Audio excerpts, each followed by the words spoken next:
ಆ ಥರ ಆಮಂತ್ರಣವೇ ಕೊಟ್ಟು ಕರ್ಕೊಂಡ್ ಬರ್ಬೇಕು ಅನ್ನೋದಾದ್ರೆ ರಾಜಕಾರಣಿಗಳಿಗೂ ಒಂದು ಕೈ ಮಿಗಿಲಾಗಿ ಜನ ಸಂಘಟನೆ ಮಾಡಿ ತೋರಿಸಿದೀನಿ. ದೆಹಲಿ ಬುದ್ಧಕ್ಕೂ ಕೂಡ ಶಾಸ್ತ್ರೀಯ ಸ್ಥಾನಮಾನದ ವಿಚಾರದಲ್ಲಿ ಸಾವಿರಾರು ಜನನ ಟಿಕೆಟ್ ರಹಿತವಾಗೂ ಪ್ರಯಾಣ ಮಾಡಿ ಅಲ್ಲೂ 8 ಮೊಕದ್ದಮೆಗಳನ್ನ ಕೂಡಿಸ್ಕೊಂಡು ಭಜನೂ ಮಾಡಿಸ್ಕೊಂಡು ಬಂದಿದ್ದೀನಿ. ಅಂತ ಸಂಘಟನೆನೂ ಮಾಡಿ ನಿರೂಪಿಸಿದ್ದೀನಿ. 4 ಬಾರಿ ದೆಹಲಿಗೆ ಅನೇಕ ಸಮಾವೇಶಗಳಿಗೆ ಸಾವಿರಾರು ಜನರನ್ನು ಸಂಘಟನೆ ಮಾಡಿ ತೋರಿಸಿದೆ. ಅದು ವೈಯಕ್ತಿಕವಾಗಿ ಮಾಡಲೇಬೇಕು ಅನ್ನೋಂಥ ಛಲಬುದ್ಧಿ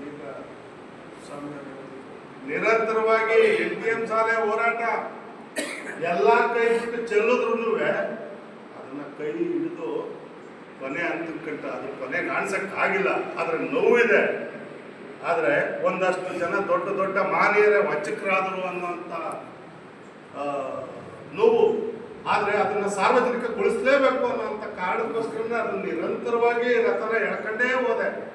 ಕೊನೆಗೆ ಒಂದು ದಿವಸ ಅದಕ್ಕೊಂದು ಮುಕ್ತಿ ಕಾಣಿಸ್ಬೇಕಲ್ಲ ಅಂತ ಹೇಳಿ ಒಂದು ವಿಡಂಬನೆಯ ರೀತಿಯಲ್ಲಿ ಶವವನ್ನ ನನ್ನ ಕೈಯಲ್ಲಿ ಹೊರೋದಕ್ಕೆ ಆಗ್ತಾ ಇಲ್ಲ, ಈ ಜಾಗದಲ್ಲಿ ಇಟ್ಟಿದ್ದೀನಿ, ಯಾರಾದರೂ ಹೊರೋ ಅಂತವ್ರು ಬನ್ನಿ ಅಂತಂದ್ರೆ ಇನ್ನೂ ಆ ಶವಕ್ಕೆ ಮುಕ್ತಿ ಕೊಡಕ್ಕಾಗಿಲ್ಲ. ಆದರೂ ಮತ್ತೊಮ್ಮೆ ಅದರ ಯಾವಾಗ ಅದು ಸ್ಮಾರಕದ ಉದ್ಘಾಟನೆ ಆಗುತ್ತೋ ಆಗ ನನ್ನದೂ ಒಂದು ಉದ್ಘಾಟನೆ ಕಾರ್ಯಕ್ರಮ ಇರುತ್ತೆ ಅನ್ನೋಂಥ. ಯಾಕೆ ಅಂದರೆ ಈ ಹೋರಾಟಗಾರರ ಕಿಚ್ಚು ಆರಲ್ಲ ಅನ್ನೋದಕ್ಕೋಸ್ಕರ ಈ ಸಿದ್ಧತೆ ತಿಳಿಸಿದೆ. ಅದೆಷ್ಟೇ ಪ್ರಮಾಣದಲ್ಲಿ ಅವರು ಪ್ರಾಬಲ್ಯರಾಗಿದ್ರು ಕೂಡ ಒಂದು ವಿರೋಧವನ್ನ ಸದಾ ಇಟ್ಟೇ ಇರ್ತೀನಿ ಅನ್ನೋಂಥ ಮಾಹಿತಿ ಎಲ್ಲ.